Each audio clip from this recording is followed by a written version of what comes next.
Hello and welcome back to the channel. Tonight we're going to talk about the Winter Stakes on Saturday at Aqueduct. And I wasn't going to make this video at first because I didn't think it was a great race to bet on, but I thought about it more and I do have some opinions on the race. It's a very confusing race because they're all evenly matched, or there's not enough information about them to make a super confident opinion, but I do have some opinions on this race. So let's start off with Schoolyard Superman, and we'll just go down the list and talk about the Winter Stakes. Number 1, Schoolyard Superman. He broke his maiden on this course on December 6th by 5 3/4 of a length, and he did it nicely. We can take a look at the clip right now up here. I kept the clip short because there's not a lot to say about it. The jockey does have the whip out, but he responds nicely. I just don't know who he beat in this race. Mr. Miracle, Buntis Folklora, Good Illusion. I don't know if these are good horses. I would guess not. We can take a look at the Echo-Base page of the runner-up right now. And the race after this, Buntis Folklora, he finished third in the maiden special weight, also at Aqueduct. So I don't know if he's that great of a horse. I still think Schoolyard Superman probably has the best chance to win, just based on the visuals, but I don't know if the price will be great. And again, his advantage, if there is one, isn't a big one. So I do like this colt. I know the price will be short. There are other options in this race we can talk about. Alright, we go down to number 2, 4th and 1. And he broke his maiden by 7 1/4 lengths, although it was in a state-bred race. And he was also third in a Sleepy Hollow, which we talked about in another video because I did talk about Bravaro in the Holy Bull Stakes. But let's take a look at the maiden race on December 5.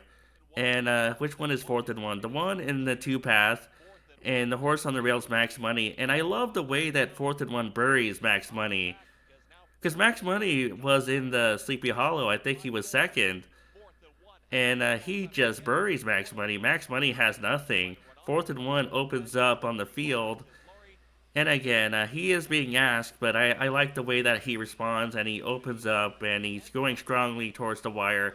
Well, the jockey is not even asking him at that point, and I like the race. Although it was against state-bred horses, you have to take that into consideration. And he only earned an 80 on Breeze, and his top Breeze figure is an 86. But he could win. I mean, this is not the strongest Derby prep race, so he could win. I don't think he's that much worse than Schoolyard Superman. 4th and 1 is a contender in the Winter Stakes. Now, number 3, Project Ace, I heard that he's not coming. We can skip him. Let's talk about number 4, Talk to Me Jimmy. Now, he broke his maiden by 5 1/2 lengths on this course on November 9. We can take a look at that clip. No, we can't because I don't have it up. But I did want to make a point. I don't believe the 74 on Breeze that Breeze gave him. Let's take a look at the other races on the card. We can see Talk to Me Jimmy won the 1 mile race at 1:35:33 right here.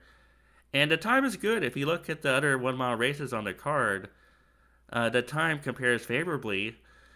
You can see that this 1 mile dirt race for open maidens, 2-year-olds, isn't courting like a $1 million colt from the Todd Pletcher barn, and he won that race at 1:36:03. And there's also a maiden claiming race, 1:37:53. And down here we have courting again, 1:36:03. And Talk to Me Jimmy, 1:35:33. And there's one more. It's a claiming race for 3-year-olds and upwards, and that's 1:37:65. So the time here is pretty good, 1:35:33. And I just can't believe that he only has a 74 on Breeze. And I think it's probably better than that. I don't think the 74 is reflective of how good this horse is. And his maiden race before that, where he ran third to Time to Roll, I didn't think that was bad either. After that race where Time to Roll beat Talk to Me Jimmy in third, he was fifth in the Sleepy Hollow Stakes, but then he won an allowance race on December 11, and he won that by a good margin, 6 3/4 of a length.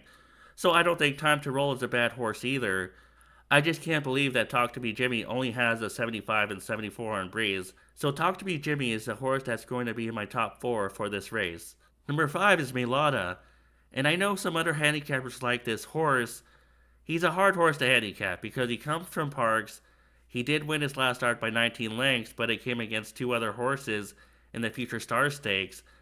And in the Pennsylvania Nursery Stakes, he was facing state breds, which means he was facing Pennsylvania breds. So I don't know if he was beating competition that was that tough in either race.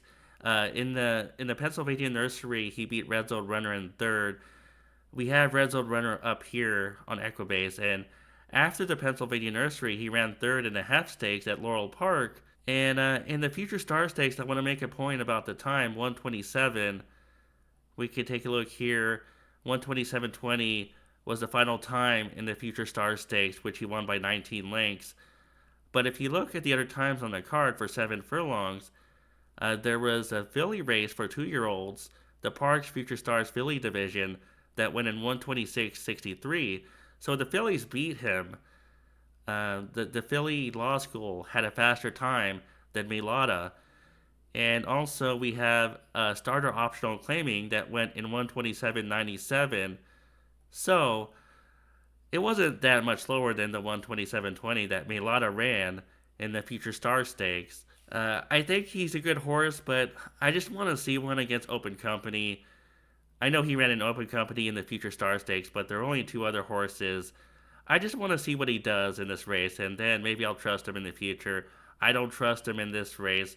I know there's an argument for him, especially based on a 95 on Breeze, but I'm just going to pass. Alright, the interesting thing about number 6, Otinho, is that he won a 9 furlong race to break his maiden on December 31, so he has experience at this distance. We have the clip up here, and it's not a great race. I mean, he does dig down deep when the other horse challenges him. Otinho is on the rail, I believe. Or is he on the outside? I don't remember. No, I think he's on the rail, and he does respond when that other horse, the number 2 horse, tries to challenge him. And I do like the gap from the second horse back to the third place horse. And then there's a gap from the third place horse to the fourth place. So it was fine. He didn't get a fast speed figure or anything, an 87 on Breeze. And when I look at the final time, 154 for 9 furlongs, I mean, in your mind, you don't think that's a fast time, although it was December 31. The tracks tend to slow down in the winter. He did respond nicely, and Flavien Prat stays on board for Chad Brown. And so there are things to like here. I just don't know how good he is yet because he only has 2 starts, and neither of them are that fast. So I don't know. I feel like he has to be on your tickets because he is a contender based on the fact that he won at this distance and the connections and his early speed. He has tactical speed. I don't think he needs to be on the lead. Yeah, he's fine. He's not exciting, but he's fine. Otinho is a contender in the Winter Stakes. Alright, number 7, Grittiness. He is a maiden in this race from the Rapoli stable. Todd Pletcher trains, and I don't like it because he's a maiden from the Rapoli stable.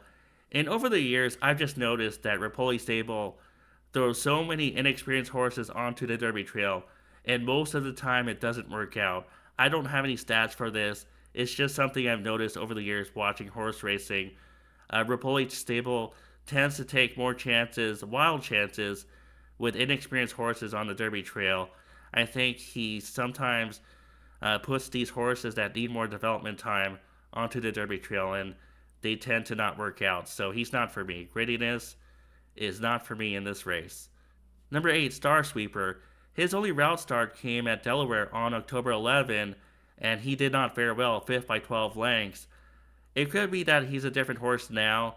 He came back on December 24 at Parks, and he won an optional claimer by 2.25 lengths with an 85 on Breeze, which is a competitive number in this race, but he's not for me. I need to see more. I need to see how he routes, and we'll see how he does in this race, but I don't like him right now. So Star Sweeper, not for me. So if you forced me to pick one top choice, it would be Schoolyard Superman, but I do think 4th and 1 has a shot to win, and Odenho has a shot to win as well. But I also talked about Talk to Me Jimmy. I don't believe the 74 and 75. I believe his numbers should be higher than that. So Talk to Me Jimmy will be big odds. and I think he could get a piece of it. Maybe not to win. I think he's a good underneath horse. So I talked about those three horses that could win: Schoolyard Superman, Fourth and One, Audenho. But I think Talk to Me Jimmy would be a good back wheel candidate. So I would back wheel Talk to Me Jimmy in second, underneath those three horses that I mentioned, or maybe even in third for a trifecta back wheel. So I would put Schoolyard Superman, Fourth and One, and Audenho on top, and maybe Schoolyard Superman, Fourth and One, and Audenho in second, and just leave Talk to Me Jimmy alone in third, or in second. You could even do both. So Talk to Me Jimmy is my play for this race, but only for a not on top. I like him for an exacta back wheel and trifecta back wheel. If I had to pick one horse to be my top pick, it would be Schoolyard Superman.